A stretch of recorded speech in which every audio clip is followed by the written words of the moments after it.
ಯಾವುದೇ ಹಬ್ಬಗಳು ಬಂದರೂ ಕೂಡ ನಾನು ಫಸ್ಟ್ ಯೋಚನೆ ಮಾಡೋದು ಬಾಗಿಲಿಗೆ ಯಾವ ಥರ ರಂಗೋಲಿ ಹಾಕಬೇಕು ಹಬ್ಬದ ದಿನ, ಆ ರಂಗೋಲಿಗೆ ಯಾವ ಥರ ಕಲರ್ ಮಾಡಬೇಕು, ಹೆಂಗೆ ಡಿಸೈನ್ ಮಾಡಬೇಕು ಅಂತ ಫಸ್ಟ್ ಯೋಚನೆ ಮಾಡ್ತೀನಿ.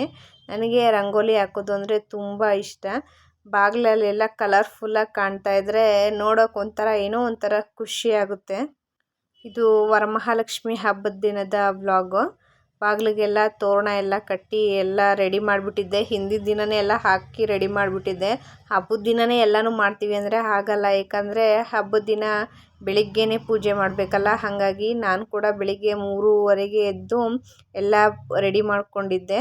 ಹಿಂದಿನ ದಿನವೇ ಎಲ್ಲ ಡೆಕೋರೇಷನ್ ಎಲ್ಲ ಕಂಪ್ಲೀಟ್ ಮಾಡಿಬಿಟ್ಟಿದ್ದೆ. ದೇವ್ರನ್ನ ಪ್ರತಿಷ್ಠಾಪನೆ ಮಾಡಿ ಹೂವಿನ ಅಲಂಕಾರ ಮಾಡೋದಷ್ಟೇ ಬ್ಯಾಲೆನ್ಸ್ ಇಟ್ಕೊಂಡಿದ್ದೆ. ಹಾಗಾಗಿ ಬೆಳಿಗ್ಗೆ ಬೇಗನೆ ಪೂಜೆ ಆಯಿತು. 5:30 ಅಷ್ಟರೊಳಗೆಲ್ಲ ನನ್ನ ಪೂಜೆ ಎಲ್ಲ ಕಂಪ್ಲೀಟ್ ಆಗಿತ್ತು. ಇದು ನಮ್ಮ ಮನೆಯ ವರಮಹಾಲಕ್ಷ್ಮಿ. ತುಂಬ ಚೆನ್ನಾಗಾಗಿತ್ತು. ತುಂಬ ಚೆನ್ನಾಗಿ ಅಲಂಕಾರನ ಮಾಡಿದ್ದೆ. ಆ ತಾಯಿ ನಮಗೆ ಎಷ್ಟು ಕೊಟ್ಟಿದ್ದಾಳಲ್ಲ, ನಮ್ಮ ಕೈಲಿ ಎಷ್ಟಾಗುತ್ತೆ ಅಷ್ಟು ಮಟ್ಟಿಗೆ ನಾನು ಮಾಡಿದ್ದೆ. ಇನ್ನು ಸಾಯಂಕಾಲ 6 ಗಂಟೆ ಅಷ್ಟರೊಳಗೆ ಮತ್ತೆ ಪೂಜೆ ಎಲ್ಲ ಮಾಡ್ಕೋತಾ ಇದ್ವಿ. ಇನ್ನು ಅರಿಶಿನ ಕುಂಕುಮಕ್ಕೆ ಕರಿಯೋದಕ್ಕೆಲ್ಲ ಹೋಗಬೇಕಿತ್ತು. ಮತ್ತು ನಮ್ಮ ಮನೆಯವರೆಗೂ ಬರ್ತಾರಲ್ಲ, ಅವ್ರಿಗೂ ಎಲ್ಲ ಅರಿಶಿನ ಕುಂಕುಮ ಕೊಡಬೇಕಲ್ಲ. ಹಾಗಾಗಿ ಪೂಜೆ ಎಲ್ಲ ಬೇಗ ಮುಗಿಸ್ಕೊಂಡ್ವಿ. 6 ಗಂಟೆ ಅಷ್ಟರೊಳಗೆಲ್ಲ ಸಾಯಂಕಾಲನೂ ಪೂಜೆ ಆಗೋಯಿತು.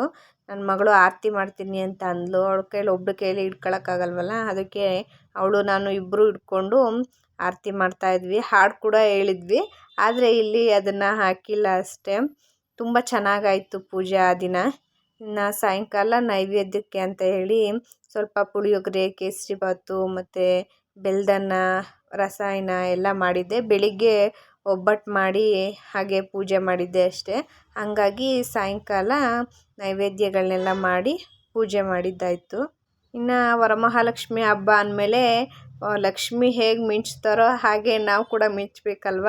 ನಾವು ಕೂಡ ರೆಡಿ ಆಗಿಬಿಟ್ಟು ನಾನು ನನ್ನ ಮಗಳು ಫೋಟೋ ತೆಗೆಸ್ಕೊಳ್ಳೋಣ ಅಂತೇಳಿ ನಮ್ಮ ಮನೆಯವ್ರಿಗೆ ಹೇಳ್ತಾ ಇದ್ವಿ.